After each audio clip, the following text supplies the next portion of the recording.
Multiply 5 by 342 using long multiplication. Start with the ones digit, 2.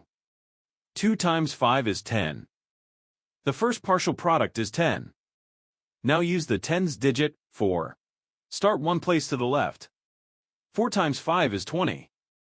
The second partial product is 200. Now use the hundreds digit, 3. Start two places to the left. 3 times 5 is 15. The third partial product is 1,500. Now add the partial products, working from right to left. In the ones column, 0 plus 0 plus 0 is 0. In the tens column, 1 plus 0 plus 0 is 1. In the hundreds column, 2 plus 5 is 7. In the thousands column, bring down 1. The whole negative number product is 1710. So 5 times 342 is 1710.